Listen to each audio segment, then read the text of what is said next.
انا جيت. ازيكم عاملين ايه؟ يا رب كلكم تكونوا بخير وفي احسن صحه واحسن حال وراحه بال. كل سنه وانتم طيبين، وحشتوني جدا جدا من اخر فيديو كنا فيه مع بعض.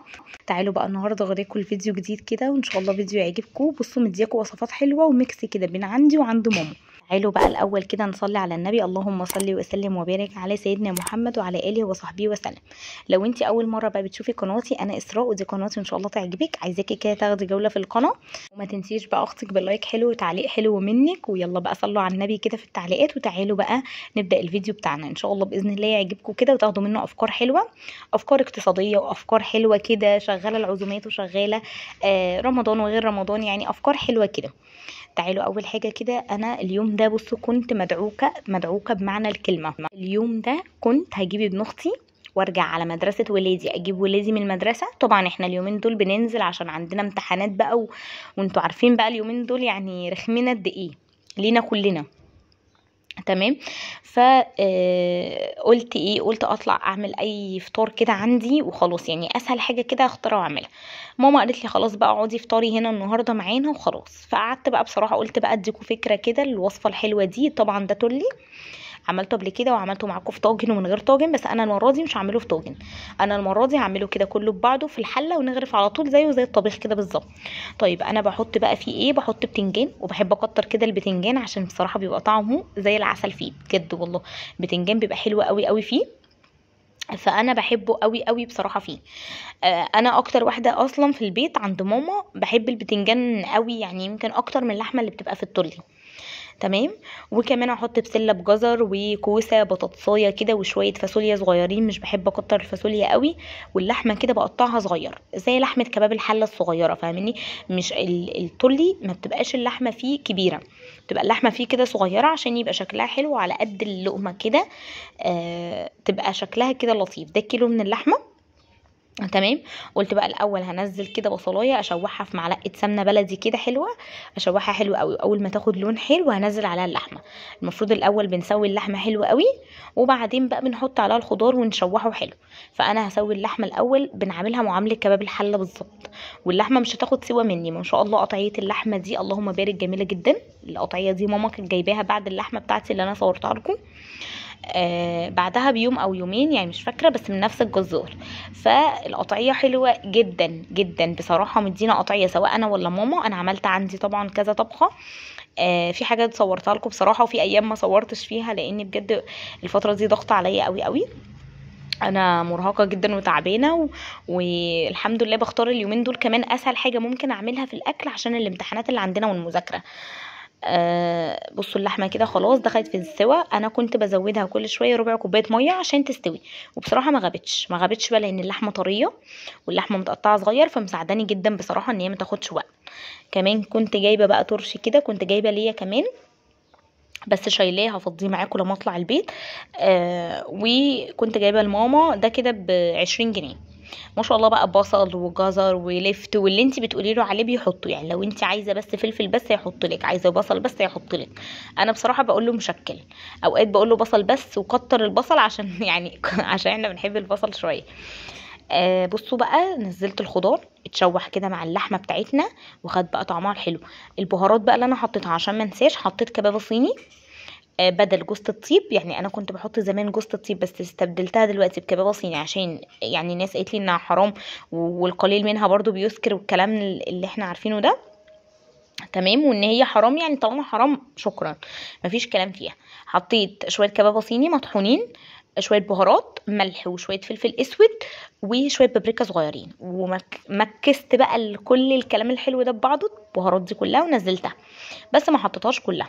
خلصت بقى خلاص وغرفت الاكل وفطرنا والحمد لله. وكان يوم والله بسيط ولذيذ جدا، مرضتش اكتر عليكم كده في الفيديو فيه اليوم اللي كان عند ماما ده. بس ما شاء الله الاكل كان ما شاء الله حلو جدا. بصوا الاكل بيتكلم عن نفسه. غرفت بقى التولي مع اللحمه وكمان شويه مخلل حلوين كده، وقمرت العيش وصبيت كوبايتين عصير بس عشان يعني ما بنحبش نشرب عصير على الفطار. عشان بس يعني بيخلينا نحس بالشبع، بس دي الفكره. ومعدتنا بتموع فاهمين. في الصيف طبعا بنقعد نقربع في عصير لو رمضان جاي في صيف، بس عشان رمضان جاي في جو لذيذ كده، واليومين دول طبعا حر، بس برضو الجو يعني ايه بالنسبه لنا في الشقق كويس. فبنشرب كده بق عصير واحد، او في مننا ما بيشربش فما برضاش اسيبه على المطبخ يسخن، بسيبه في التلاجة بقى يسقع وارجع اصبه بقى ايه بعد الفطور. طلعت بقى عندي، وده كده كان بالليل لسه بعد ما طلعت من عند ماما.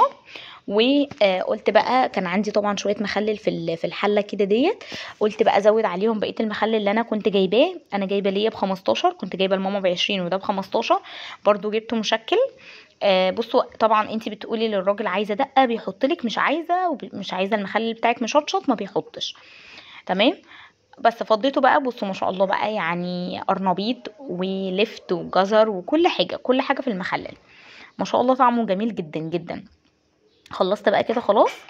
وقلت بقى يعني تاني يوم بقى قمت الصبح قلت بقى احضر الفطار بتاعنا، بقيت في حيرة بصراحة اعمل فطار ايه، فقلت هعمل كبدة فراخ. حلو. كان عندي بقى كبدة فراخ صبحة كنت جايباها قبلها بيوم وحطاها في التلاجة، كنت منضفاها وغسلاها وسايباها تصفي كل المية اللي فيها، وبعدين رجعت بقى عصرت عليها ليمونة. انا بصوا الكبدة بتعامل معاها معاملة جحدة بحب يعني احط عليها ليمونه. الفراخ ما تحطيش عليها خل خالص عشان هتديكي زفاره، بحب احط عليها ليمونه كده واسيبها فيها شويه تطلع كل الزفاره اللي فيها، شويه ملح خشنين كده لو ما عندكيش ملح عادي من اللي بناكله، يعني من اللي بنحطه في الاكل، فاهماني؟ بس فقلت هحط عليها بصلايه كده حلوه او بصلتين حلوين زي ما بتحبي، وقرن فلفل حراق، قرن فلفل رومي، كام فص توم كده بيديها طعم برضو حلو قوي قوي. وهعمل شويه كبده حلوين كده جنب بطاطس محمره، وجنبها كام سمبوسيه كده بالجبنه بس. وكانت اكله والله ما شاء الله جميله جميله بجد. بص انا بختار حاجه سهله اليومين دول عشان انا في امتحانات وبنزل واطلع كتير، يعني بودي ولادي يا ارجع اجيبهم، يوميا بقى لازم اجيب ابن اختي يوميا، يعني بنزل طبعا وسط البلد، فاللي هو الموضوع صعب بالنسبه لي وصايمه ومجهود وبرجع اوقات متاخر، فيدوبك كده الحق اعمل اي حاجه في السريع او افطر عند ماما، فاهمني؟ الموضوع بيبقى متكهرب كده شويه. والله العظيم انا اليوم اللي فطرت فيه عند ماما ده ما كنتش هصور، هي اللي شجعتني جدا وطلعت حسن جاب الستاند من فوق من عندي والا صوري. ماما مش قادره وتعبانه، وفعلا انا جايه دايخه جدا بقى، مواصلات بقى وارهاق. بصوا الشهر ده عشان مدارس ارهاق قوي قوي، خصوصا ان انتي صايمه كمان فيه. بس هاخد ان شاء الله فيتامينات، لاني انا الانيميا عندي عاليه عاليه جدا، فهاخد فيتامينات الفتره دي عشان افوق كده قبل العيد شويه، لاني حاسه ان انا كل ما اقف ادوخ، كل ما اقف احس ان انا مش قادره اقف. فالموضوع ده مأثر عليا جدا جدا بصراحه، مخليني مش عندي تركيز ومأثر عليا في كل حاجه، يعني مخليني كده بعد الفطار عايزه انام، قبل الفطار دايخه، فالموضوع بايظ معايا، اليوم بيبقى بايظ، بحاول امشيه بكل الطرق على قد ما اقدر عشان ما اقصرش في البيت وما اقصرش مع الولاد وبرده في مذاكرتهم للامتحانات. بصوا بقى جبت معلقه سمنه نزلت فيها بقى الكبده الحلوه دي ما شاء الله جميله وصبحه، وبصوا لونها بيلمع ازاي، انا بحب كبده الفراخ تكون كده فيها لمعه. ونزلت عليها بقى البصل والفلفل والثوم كل الحاجات الحلوه، حطيت بقى ملح بابريكا فلفل اسمر، شويه بهارات بس. واول ما تخلص في ناس بتعصر عليها عصره ليمونه بتعملها معامله يعني الكبده البلدي، بس انا مش بحب اعمل الموضوع ده، وممكن نعمل جنبها شويه طحينه كده حلوين، بس برضو انا ما عملتش، انا استكفيت بالمخلل جنب البطاطس والسمبوسه والكبده، ونعمة وفضل الحمد لله من عند ربنا، يا رب كده يديمها علينا ويحفظها من الزوال يا رب، وربنا يديم علينا كده الأيام الحلوة. رمضان عمال يجري مننا بيجري، مش عارفة ايه ده، مش قادرة اصدق ان احنا كده نصصنا الشهر وبقينا 15 رمضان. بجد الشهر جري قوي قوي، يمكن اكتر سنة حسيت فيها ان رمضان بيجري جدا جدا سبحان الله. فيا رب كده نكون كلنا فيه قدرنا كده نطلع منه بحاجة حلوة، ويعني ربنا يتقبل مننا صالح الأعمال كلنا، وربنا كده يكتب لنا الخير في الشهر الفضيل ده. وادعوا بقى على قد ما تقدروا كده عشان ربنا يستجيب منكم ومني كده كل حاجة بنتمناها إن شاء الله. عملت بقى عصير مانجا كده جنب الأكل، وقلت بقى ايه نروق عليهم، كفاية عصير مانجا، عملت مانجا بس والله ما عملت غيرها، يعني قلت بقى ايه ده فطار المستعجلين، فنعمل بقى اي حاجه كده عصير، عملت مانجا وباباهم جاب لهم كده عصير برضو تاني وهو طالع، فالدنيا كده كانت لذيذه. تمارا قاعده جنبي وانا بسجل الفيديو، وعايزه اقول لكم بصوا مسكتها بالعافيه، بس هي بتلعب جنبي وكويسه يعني، مش اللي هي بتتشقى. بس لما بتتكلم بقى خلاص يعني بكمل تسجيل عادي، انتوا خدتوا على كده يعني، خدتوا على تمارا كانت برضو متابعه او واحده يعني بتتابعني سالتني ايه اللي انا حاطاه على البطاطس. انا جاوبتها بس عايزه برضه عشان لو ايه فكركم كمان جابكم. بصوا البطاطس المحمره اللي انا عاملاها حطيت عليها شويه بابريكا وشويه كمون بس، ما حطيتش عليها حاجه تانية. البابريكا مديها لون احمر وطعم حلو جدا على فكره. وممكن تجيبي بهارات بطاطس بتبقى تحفه للمحمره ديت، بتبقى حلوه قوي، تحطيها على الوش كده على البطاطس بتبقى طعمها حلو قوي قوي برضو. خلصت بقى خلاص كده فيديو النهارده، والفيديو بقى مليان افكار، يعني بصي افكار من كل حاجه. اديتك كده بقى فكره كده حلوه للكبده وطريقه عمايلها. كمان بقى عملنا فطار كده حلو ولذيذ عندي، وكمان عملت فطار حلو عند ماما.